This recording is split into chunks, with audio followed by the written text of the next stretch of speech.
വിശുദ്ധ മാർക്കോസ് എഴുതിയ സുവിശേഷം 10-ാം അധ്യായം 35 മുതൽ 45 വരെയുള്ള വചനങ്ങൾ.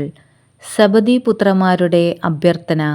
സെബദീപുത്രന്മാരായ യാക്കോബും യോഹന്നാനും അവനെ സമീപിച്ച് അപേക്ഷിച്ചു, ഗുരോ, ഞങ്ങൾ അങ്ങയോട് അപേക്ഷിക്കുന്നതെന്തും ഞങ്ങൾക്ക് ചെയ്തു തരണമെന്ന് ഞങ്ങൾ ആഗ്രഹിക്കുന്നു. അവൻ ചോദിച്ചു, നിങ്ങൾക്ക് വേണ്ടി ഞാൻ എന്ത് ചെയ്യണമെന്നാണ് നിങ്ങൾ ആഗ്രഹിക്കുന്നത്? അവർ പറഞ്ഞു, അങ്ങയുടെ മഹത്വത്തിൽ ഞങ്ങളിൽ ഒരാൾ അങ്ങയുടെ വലത്തുവശത്തും മറ്റേയാൾ ഇടത്തുവശത്തും ഉപവിഷ്ടരാകാൻ അനുവദിക്കണമേ. യേശു പ്രതിവചിച്ചു, നിങ്ങൾ ആവശ്യപ്പെടുന്നത് എന്താണെന്ന് നിങ്ങൾ അറിയുന്നില്ല.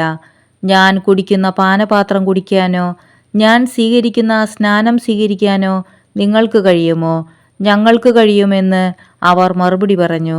യേശു അവരോട് പറഞ്ഞു, ഞാൻ കുടിക്കുന്ന പാനപാത്രം നിങ്ങൾ കുടിക്കും, ഞാൻ സ്വീകരിക്കുന്ന സ്നാനം നിങ്ങൾ സ്വീകരിക്കും. എന്നാൽ എൻ്റെ വലത്തുവശത്തോ ഇടത്തുവശത്തോ ഇരിക്കാനുള്ള വരം തരേണ്ടത് ഞാനല്ല, അത് ആർക്കു വേണ്ടി സജ്ജമാക്കപ്പെട്ടിരിക്കുന്നുവോ അവർക്കുള്ളതാണ്. ഇതു കേട്ടപ്പോൾ ബാക്കി 10 പേർക്ക് യാക്കോബിനോടും യോഹന്നാനോടും അമർഷം തോന്നി. യേശു അവരെ അടുത്തു വിളിച്ചു പറഞ്ഞു, വിജാതീയരുടെ ഭരണകർത്താക്കൾ അവരുടെ മേൽ യജമാനത്വം പുലർത്തുന്നുവെന്നും അവരുടെ പ്രമാണികൾ അവരുടെ മേൽ അധികാരം പ്രയോഗിക്കുന്നുവെന്നും നിങ്ങൾക്കറിയാമല്ലോ. എന്നാൽ നിങ്ങളുടെ ഇടയിൽ അങ്ങനെയാകരുത്.